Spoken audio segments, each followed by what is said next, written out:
Okay, in video 1, we talked about what 3D means in terms of our muscles, and we talked about the sagittal plane, the frontal plane, and the transverse plane. So now let's show you how you can use those planes of motion and incorporate them into a simple, fun, but functional warm-up. And you don't need anything except a floor and some space.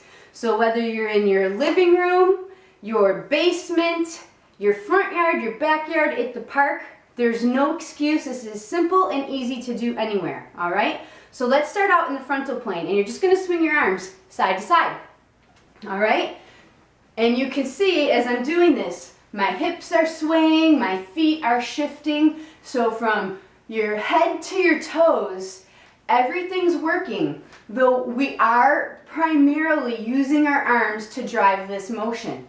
What I usually encourage people to do is in each plane of motion, you want some nice, smooth, constant movement for 1 to 2 minutes to loosen things up and to get your heart rate accelerating.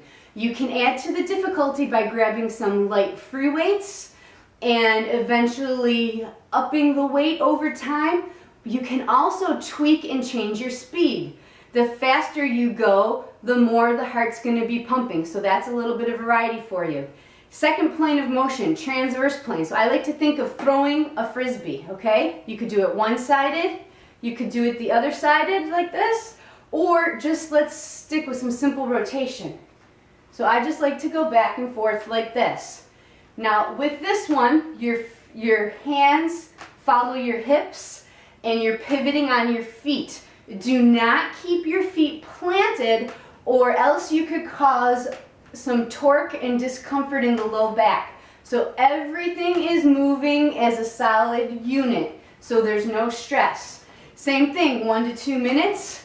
Go faster for a different challenge, add a little bit of free weight for another challenge, but simple, you get the idea, okay? Last plane of motion is your sagittal plane, front to back. I personally like to stagger my feet, and all you do then is swing the arms front to back. As I go back, I like to sit into it a little bit and then explode up, almost like you're going to do a really high jump, but you're letting the momentum of your arms really load and explode and take you through the movement. Same thing, 1 to 2 minutes, change up the speed, add some free weights. Now the other quick little tip, you could do all of these directions with your feet in this staggered stance.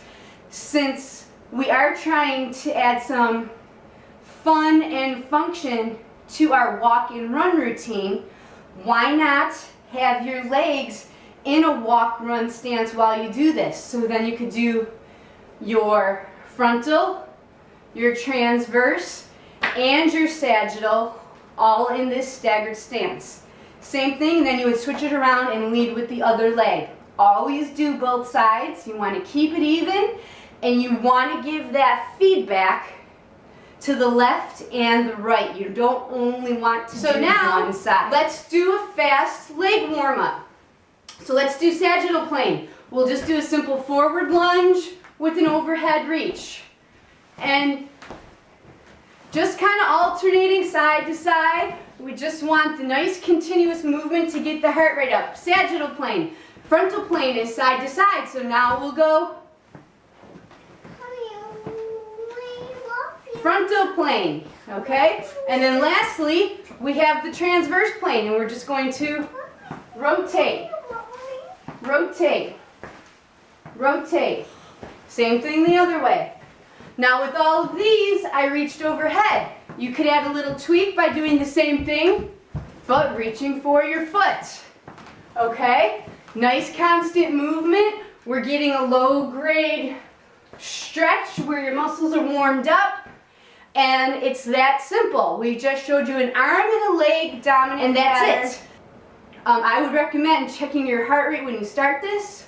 You will be shocked at how much it goes up just doing these 1 to 2 minutes in each direction. But it's simple, you can do it anywhere, and now everybody can get a fun but functional cardio workout even at home without any equipment, okay? Stay tuned for the next video where we will show you how to incorporate this 3D component into your actual walk or run, okay? We'll see you soon. And please, if anybody has any questions, comments, feedback, give us a shout below. We love to hear back from you, and we would love to know what you think of these fun little tweaks to add a little whimsy and function to your typical fitness routine. All right, so give us a shout below.